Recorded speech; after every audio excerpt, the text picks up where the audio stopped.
नमस्कार मित्रांनो, मी आहे शुभम। मागील लेक्चरमध्ये आपण अकाउंटिंग इक्वेशन हा टॉपिक समजून घेतला। आज आपण अकाउंटिंगचा सर्वात इम्पॉर्टंट टॉपिक शिकणार आहोत, जनरल एंट्री।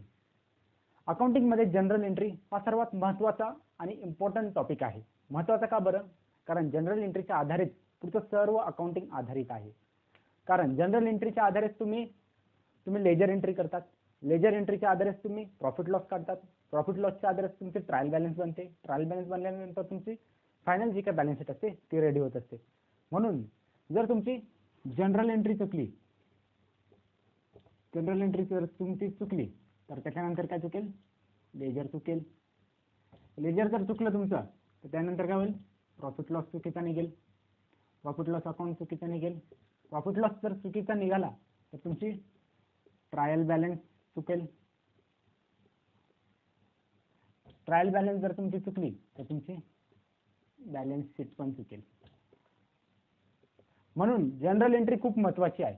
जर जनरल एंट्री तुमची बरोबर झाली तर तुमचं लेजर देखील बरोबर होईल, लेजर बरोबर झालं तुमचं प्रॉफिट लॉस बरोबर निघेल, प्रॉफिट लॉस जर बरोबर झालं तुमचं ट्रायल बॅलन्स शीट टॅली होईल, ट्रायल बॅलन्स शीट टॅली झालं तुमचं फायनल बॅलन्स शीट बनेल। त्यामुळे जनरल एंट्री खूप इम्पॉर्टंट आहे।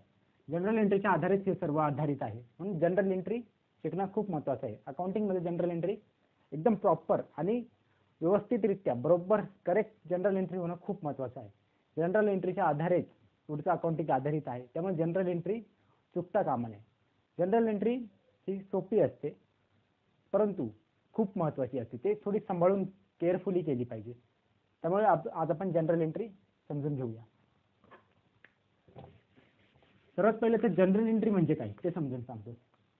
जेव्हा कुठलंही ट्रान्झॅक्शन होतं, अकाउंटिंगचं कुठलंही ट्रान्झॅक्शन होतं, जेव्हा बिझनेस आहे, बिझनेसमध्ये काही परचेस होतं, काही सेल होतं, काही एक्सपेन्सेस दिले जातात, डेटर्स असतात, क्रेडिटर्स असतात, खूप सारे ट्रान्झॅक्शन डेली बेसिसवर बिझनेसमध्ये होत असतात। तरी जे काही ट्रान्झॅक्शन बिझनेसमध्ये होतात त्या ट्रान्झॅक्शनची सिस्टमॅटिक पद्धतीने अकाउंटिंगमध्ये नोंद करणे म्हणजे जनरल एंट्री। जसं की आता तुम्ही बिझनेसमध्ये काहीतरी परचेस केलं तर परचेस केल्यानंतर त्याची परचेसची जी काही एंट्री आहे ती जनरल बुकमध्ये एंट्री होणार। त्या जनरल बुकमध्ये एंट्री झाल्यानंतर लेजरमध्ये त्याची एंट्री जाणार, लेजरमधून त्याचं प्रॉफिट लॉस निघेल, प्रॉफिट लॉस नंतर त्याचा ट्रायल बॅलन्स आणि बॅलन्स शीट बनणार। म्हणून जनरल एंट्री म्हणजे जे काही अकाउंटिंग ट्रान्झॅक्शन असतात त्याची सिस्टमॅटिक पद्धतीने एंट्री करणे। ठीक आहे, जसं आता मिनिंग कसं समजलं। आता आपण उदाहरणाद्वारे समजून घेऊ। समजा तुम्ही काहीतरी परचेस केलं, तुमच्या बिझनेसमध्ये काहीतरी परचेस केलं। आता जनरल एंट्रीसाठी तुम्हाला दोन गोष्टी येणं खूप महत्त्वाचं आहे, एक डेबिट म्हणजे काय, एक क्रेडिट म्हणजे काय, हे दोन गोष्टी समजणं खूप महत्त्वाचं आहे। मी तुम्हाला 3 गोल्डन अकाउंटिंग रूल हा टॉपिक शिकवला तेव्हा मी तुम्हाला सांगितलं ते 3 गोल्डन रूल अकाउंटिंग पाठ करूनच घ्या।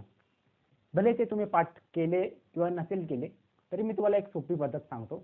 फक्त तुम्ही एक गोष्ट लक्षात ठेवा, डेबिट काय, जे काही येतं, debit the receiver, debit what comes in, म्हणजे जे काही येतं ते डेबिट, आणि जे काही जातं credit what goes out, credit the receiver, जे काही debit the receiver, credit the giver, जे काही जातं ते क्रेडिट आणि जे काही येतं ते डेबिट। म्हणजे जे काही येतं ते डेबिट, जे काही जातं ते क्रेडिट। ठीक आहे, जे काही येतं ते डेबिट, जे काही जातं ते क्रेडिट। या दोन गोष्टी लक्षात ठेवा, डेबिट काय, क्रेडिट काय, हे तुम्हाला खूप महत्त्वाचं आहे। जनरल एंट्रीसाठी डेबिट म्हणजे क्रेडिट म्हणजे काय हे महत्त्वाचं खूप आहे। तसंच कुठल्याही जे काही अकाउंटिंग ट्रान्झॅक्शन असतं जे सरळ लाईनमध्ये असतं, प्रॉब्लेम जे काही असतात ते प्रॉब्लेममध्ये अकाउंटिंग ट्रान्झॅक्शन सरळ लाईनमध्ये असतं, त्याच्यामध्ये काय आलं काय गेलं हे सर्वप्रथम तुम्ही शोधलं पाहिजे। समजा तुम्हाला प्रॉब्लेम आला, परचेस गुड्स ₹10,000 बाय कॅश। आता परचेस गुड्स 10,000 बाय कॅश, इथून काय झालं, काय आलं बिझनेसमध्ये, गुड्स आले, गुड्स आले, डेबिट काय होणार, गुड्स होणार, गुड्स अकाउंट डेबिट होणार। गेलं काय, बाय कॅश, कॅश गेली, कॅश गेली, हे झालं डेबिट। किती, 10,000चा माल परचेस केला, 10,000ची कॅश गेली। म्हणजे आलं काय गेलं काय हे तुम्हाला समजलं ना तर तुम्ही जनरल एंट्री व्यवस्थितरित्या करू शकता। आता जनरल एंट्री म्हणजे सोपी आहे, तुम्ही फक्त जे काही अकाउंटिंग बुक आहे त्याच्यामध्ये कशा पद्धतीने एंट्री करायची ते मी तुम्हाला सांगतो। जनरल एंट्री करण्यासाठी दोन कॉलम बघूया.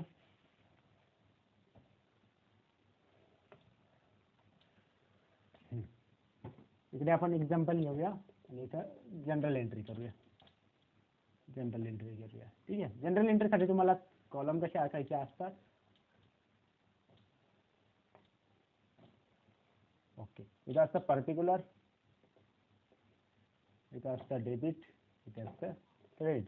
आता पहिले एक्झाम्पल घेऊया. परचेस गुड्सचं सांगितलं. Purchase goods by cash ₹10,000. आता यामध्ये गुड्स आले. गुड्स काय होणार? डेबिट होणार. आणि काय गेलं? कॅश गेली. कॅश काय होणार? क्रेडिट. याची एंट्री करणार जनरल एंट्रीमध्ये कशी करणार? तर सर्वात पहिले जनरल एंट्रीमध्ये डेबिट बाजू दिली जाते. डेबिट बाजू काय? Goods. Goods account debit to cash. ठीक आहे. किती? 10,000 रुपयाचा माल आला, 10,000 रुपये कॅश गेली. ठीक आहे. परचेस गुड म्हणजे तुम्हाला आलं काय, गेलं काय हे समजणं खूप महत्त्वाचं आहे. ठीक आहे. दुसरं आपण ट्रान्झॅक्शन समजून घेऊ. समजा तुम्ही माल विकला, sales, goods sales by cash ₹8,000. 8,000 रुपयाचा तुम्ही माल विकून टाकला, 8,000चा माल विकला. आता इथं काय आलं? कॅश आली. Cash account debit. जे काही आलं ते काय होणार? डेबिट. जे काही गेलं ते काय होणार? क्रेडिट. ठीक आहे. जे काही आलं, कॅश आली म्हणून डेबिट. गुड्स सेल्स गुड्स हे काय होणार? क्रेडिट. कारण माल गेला म्हणून माल काय होणार? क्रेडिट. जे काही आलं ते डेबिट, जे काही गेलं ते क्रेडिट. ही गोष्ट लक्षात ठेवा. ठीक आहे. आता दुसऱ्या ट्रान्झॅक्शन मध्ये काय आलं? कॅश आली म्हणून कॅश काय होणार? डेबिट. सर्वात पहिले जनरल एंट्रीमध्ये डेबिट बाजू लिहिली होते म्हणून कॅश आली, कॅश अकाउंट डेबिट तो काय गेलं? काय गेलं? गुड्स गेला. गुड्स. गुड्स अकाउंट क्रेडिट कितीचा? 8,000चा. ठीक आहे. ते झालं. ट्रान्झॅक्शन टॅली झालं. 8,000 8,000 10,000 10,000. ट्रान्झॅक्शन टॅली होणं खूप महत्त्वाचं आहे जनरल एंट्रीमध्ये. ठीक आहे. आता बऱ्याच वेळा म्हणजे मी पुढे सांगेलच तुम्हाला. थर्ड ट्रान्झॅक्शन बघूया. उधारीचं समजा. आता goods sales, goods sales sale to Amit ₹5,000. 5,000चा माल अमितला विकला. इथं कॅश आली का? नाही आली. पण काय गेलं? गुड्स गेला. गुड्स गेले. गुड्स बिझनेस मधून गेले. जे काही गेलं ते काय? क्रेडिट. क्रेडिट. कॅश आली का? नाही आली. कॅश येणार होती पण आली का? नाही आली. कोण देणार होता कॅश? अमित कॅश भविष्यात देणार आहे. अमितला माल विकला, तो भविष्यात कॅश देणार आहे म्हणून तो काय होईल? डेबिट होईल. तो काय राहील? डेटर्स राहील. त्याला उधारीवर माल विकला, तो भविष्यात आज नाही, उद्या नाही, परवा नाही, 1 महिन्यानी का असेल नंतर कॅश देईल. त्याच्याकडून कॅश येणार आहे. जे काही येणार आहे, जे काही आलं आहे किंवा येणार आहे ते काय राहतं? डेबिट राहतं. बिझनेसमध्ये जे काही येणार असतं आणि जे काही येणार आहे त्याला डेबिट करतात आणि जे काही गेलं किंवा जाणार आहे त्याला क्रेडिट करतात. ठीक आहे. आता अमितकडून पैसे येणार आहे म्हणून तो काय झाला? डेबिट. बिझनेसमधून माल गेला म्हणून काय झाला? क्रेडिट. अमितकडून पैसे आले, आले का? नाही, येणार आहे. भविष्यात येणार आहे, घेणार आहे म्हणून तो काय राहील? डेटर. आपण अकाउंटिंग टर्मिनॉलॉजी हा टॉपिक शिकलो तेव्हा सांगितलं डेटर्स म्हणजे काय. सांगितलं होतं डेटर्स म्हणजे ज्याला आपण आता माल विकला तो भविष्यात आपल्याला पैसे देईल, त्याच्याकडून आपल्या बिझनेसमध्ये येणं बाकी आहे, त्याला डेटर्स म्हणतात. आता अमित आपल्याला भविष्यात पैसे देणार आहे, अमितकडून पैसे येणार आहे म्हणून तो झाला डेटर्स. म्हणून इथं काय आणलं? Third account debtors. Debtors account. Debtors कोण? Amit. Amit to goods sales. किती हजाराचा? 5,000चा. ठीक आहे. आता अमितकडून 1 महिन्यानी अमितकडून पैसे आले, कॅश रिसीव फ्रॉम अमित. 5,000 रुपये अमितकडून आले. 5,000 रुपये अमितकडून आले. 1 महिन्यानी 2 महिन्यानी आले. हा, आपल्याकडून काही गेलं का? आता काहीच गेलं नाही, परंतु कॅश आली. कॅश आली, जे काही आलं ते डेबिट आणि जे काही गेलं ते क्रेडिट. आता इथं काय झालं, अमित डेटर्स होता आपल्याकडे त्याचे उधारीचे पैसे बाकी होते. अमित हा डेटर्स होता. आता त्याचे पैसे आले म्हणून त्याचं नाव आपल्या बुक मधून काय करणार, मायनस करणार. आता तुम्ही उधारीवर जे काही माल तर त्याचं नाव लिहून ठेवता. अमितला 5,000चा माल विकला, त्याच्याकडे 5,000 रुपये बाकी असं लिहून ठेवता. त्याचे पैसे आल्यावर तुम्ही ते काट मारून टाकता. परंतु अकाउंटिंग मध्ये डायरेक्ट काट नाही मारत. आता अमित काय केले, डेटर्स मध्ये टाकलेलं आहे. ठीक आहे, अमित कडून कॅश येणार आहे, पण आता आली 5,000 रुपये त्याच्याकडे होते, ते आले म्हणून काय झालं, cash receive, cash account debit, cash आली. कुणाकडून आली, हा अमित कडून आली म्हणून अमित अकाउंट किंवा अमित अकाउंट डेटर्स. ठीक आहे, अमित कडून कॅश आली म्हणून अमित वर 5,000 रुपये जमा होते.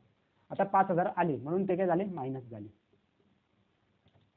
म्हणजे अमित वर 5,000 रुपये लोन होतं समजा आपलं.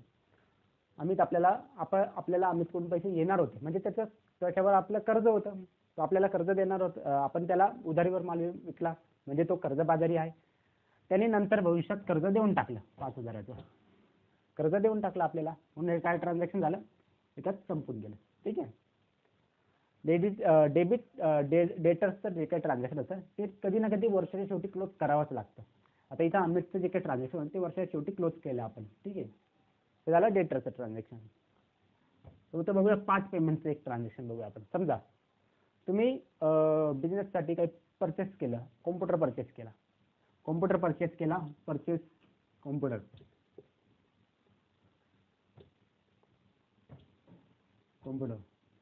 Rupees 12,000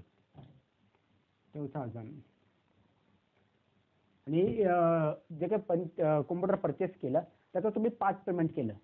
purchase computer rupees 12,000, 5 payment cash rupees 10,000. ठीक आहे, 5 पेमेंट कॅश 10,000 दिले आणि 10,000 पेंडिंग. ठीक आहे, 5 पेमेंट 10,000 दिले म्हणजे समजा आता हे ट्रान्झॅक्शन आहे, purchase computer rupees 12,000, 5 payment cash 10,000, 10,000 pending. आता तुम्ही 20,000चं कॉम्प्युटर परचेस केलं, 10,000 रुपये देऊन टाकले दुकानदाराला 10,000 देऊन टाकले, 10,000 रुपये त्याचे बाकी ठेवले. आता दुकानदार तुमचा ओळखीचा आहे म्हणून तुम्हाला कॉम्प्युटर देऊन टाकला. दुकानदार म्हटला ठीक आहे 10,000 मला पुढच्या महिन्यात देऊन टाक. तर त्याची एंट्री कशी करणार. आता इथं काय बिझनेसमध्ये काय आलं, कॉम्प्युटर आलं म्हणून काय डेबिट, काय गेलं, कॅश गेलं म्हणजे क्रेडिट. ठीक आहे, कॅश गेली म्हणून क्रेडिट आणि 10,000 पेंडिंग आहे. ठीक आहे, आता इथं कॉम्प्युटर आलं किती हजाराचं आलं, 20,000चं कॉम्प्युटर आलं. कॅश किती गेली, तो कॅश किती गेली, 10,000.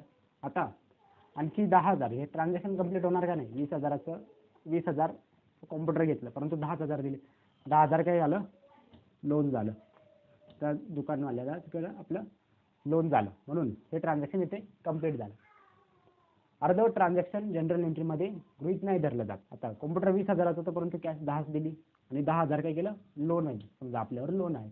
ठीक आहे, म्हणजे क्रेडिटर पकडून त्याला किंवा क्रेडिटर आपल्याला देणं आहे, 10,000 देणं आहे. ठीक आहे, 20,000चं कॉम्प्युटर परचेस केलं, आपण 10 दिले, 10,000 आपल्याकडे पेंडिंग आहे, आपण भविष्यात देणार आहे. देणं असल्यावर काय म्हणतात, क्रेडिटर म्हणतात. आपण अकाउंटिंग टर्मिनॉलॉजीमध्ये शिकलं, जे काही आपल्यावर देणं असतं त्याला म्हणतात क्रेडिट. ठीक आहे, क्रेडिटर जे काही देणं आहे ते क्रेडिटर, येणं आहे ते डेटर. आता हा अमितकडून पैसे येणार होते म्हणून डेटर, आपल्याकडून जाणार आहे म्हणून क्रेडिटर. अशा पद्धतीचं हे जनरल वाउचर असतं, याला म्हणतात जनरल वाउचर, जनरल एंट्री हे असते जनरल एंट्री. आय होप तुम्हाला जनरल एंट्री म्हणजे काय हे थोडंफार का असेल ना समजलं असेल तर नक्की कळवा. धन्यवाद.